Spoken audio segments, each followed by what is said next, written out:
Bonjour tout le monde. Aujourd'hui, je vais vous parler d'un documentaire. C'est le Netflix de la semaine. C'est un documentaire, je vais dire même film, qui s'appelle Apocalypse sous les tropiques. C'est de Petra Costa. Et alors, c'est profondément d'une grande intelligence. Euh, donc, Petra Costa, à travers... euh, je vais être plus simple, parce que là, je partais des choses compliquées. Le sujet de son documentaire est comment les églises évangéliques ont euh, changé, ont voulu s'imposer avec Bolsonaro au Brésil. Voilà, ça c'est la façade. Ce qui intéresse Petra Costa, c'est la mécanique qui a poussé à ça. Comment les évangéliques ont voulu instaurer presque une dictature, revenir à une dictature au Brésil pour leurs convictions religieuses et aussi un peu pour leur pognon. Faut être honnête aussi. Et donc, euh, euh, ça, je vous dis, c'est pas vraiment ça fait partie du fond. Mais là, ce qui intéresse cette réalisatrice, c'est de raconter la manière dont cette Église arrive à petit à petit euh, arriver au pouvoir. Quels sont ces mécanismes? Comment ils se servent des fausses informations pour pouvoir euh, sortir un président du jeu, ce qui est le cas avec Lula, et aussi comment ça fonctionne aussi l'Église évangélique. Sur quoi ça se repose? Là, il parle beaucoup de l'Apocalypse et comment ils l'interprètent, leur manière de l'interpréter. En fait, c'est euh, ils ont choisi, la réalisatrice a choisi cet exemple-là parce que, à mon avis, elle est brésilienne, et ce que donc c'est important, hein, mais aussi, et il me semble que c'est révélateur à travers les images qu'elle montre, c'est comment certaines personnes arrivent à manipuler la religion pour en faire dire ce que l'on veut. Donc actuellement, le monde va pas bien, hein, faut être honnête. Chacun est dans une position où tout le monde veut avoir raison.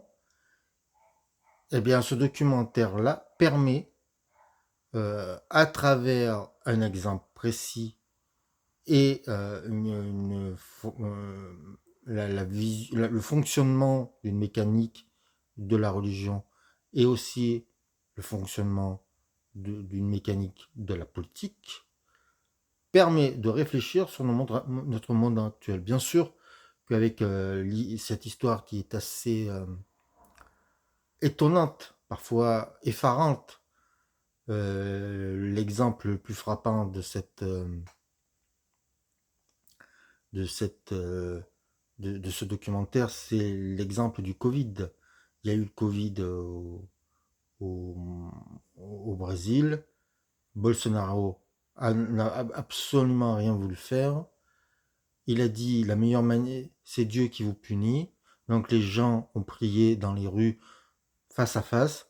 Et il y a eu, je crois, 60... Alors je sais plus si c'est 70 000 morts. Enfin, c'est le deuxième pays où il y a le plus grand nombre à cause de, de ne pas vouloir s'en mêler. Voilà. C'est un exemple parmi tant d'autres, mais il est très révélateur.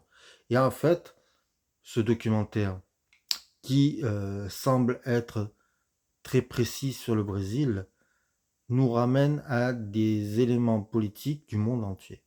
Je fais pas, je ne suis pas politicien, je ne veux absolument rien prêcher dans cette vidéo. C'est la qualité de ce documentaire qui permet une certaine réflexion. C'est rare de voir normalement un documentaire, on vous donne un point de vue et vous avez peu d'espace pour réfléchir.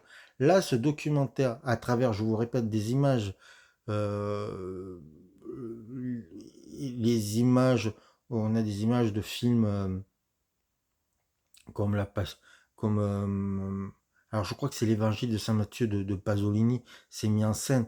Avec son commentaire qui est là-dessus, ça permet une réflexion sur notre monde actuel et sur les connivences entre la politique et la religion. C'est passionnant de bout en bout. Et ce qui est étonnant, c'est que je répète, c'est aussi la forme. La forme est très apaisée. Elle est assez zen. Il n'y a pas de colère. Il n'y a pas de jugement.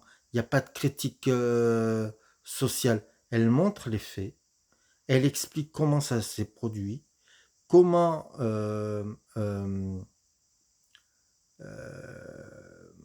comment cette mécanique-là s'est mise en place.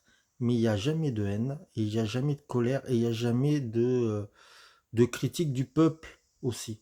Donc ça donne un documentaire, je vous le dis, absolument ahurissant. Là, je viens de le terminer. J'ai décidé de faire la vidéo de suite.